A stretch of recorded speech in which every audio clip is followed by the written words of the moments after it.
வணக்கம். நாடாளுமன்ற தேர்தல் நெருங்கிட்டே இருக்கு. அனைத்து கட்சிகளும் தேர்தல் வியூகங்கள், தொகுதி பங்கீடுகள், பேச்சுவார்த்தைகள் அப்படின்னு மும்முரமாக இருக்கிறார்கள்.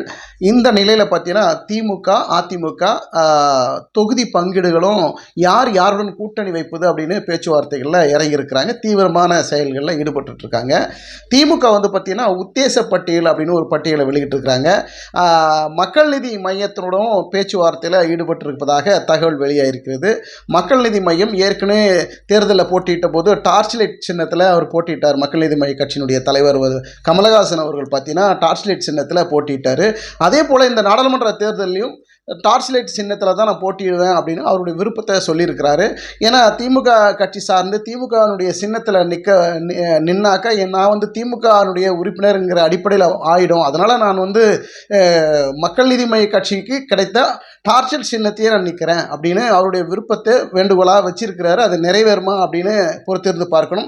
அதே நேரத்தில் தேர்தல் ஆணையம் மூலியமாக ஒதுக்கப்படக்கூடிய சின்னத்தில் தான் நிற்க வேண்டிய சூழல் ஏற்பட்டால் அந்த சின்னத்தில் நான் நிற்கிறதுக்கு தயாராக இருக்கிறேன் அப்படிங்கிற ஒரு நிலைப்பாடும் வச்சிருக்கிறாரு.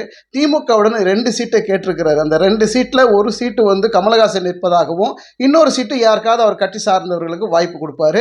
அப்படி பார்த்தீங்கன்னா திமுக சார்பாக கொடுக்கப்படக்கூடிய அந்த 2 சீட்டில் ஒரு சீட்டு கமலஹாசன் நிற்கிறாருன்னா அது கோயம்புத்தூர் தொகுதியாக தான் இருக்க முடியும். ஏன்னா கோயம்புத்தூரில் அவருக்கு ஒரு சென்ற முறை தேர்தலே அவருக்கு ஒரு நல்ல வாக்கு வங்கி இருந்தது.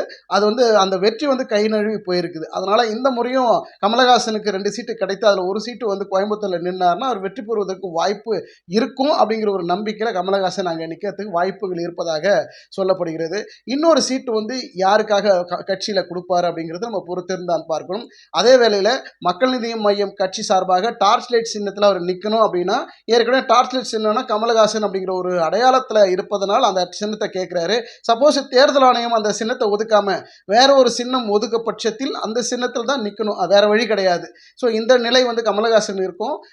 திமுக திட்டவட்டமாக 2 சீட்டு கொடுப்பார்களா இல்லை ஒரே சீட்டு கொடுப்பார்களா என்று நாம் பொறுத்திருந்து பார்க்கலாம்.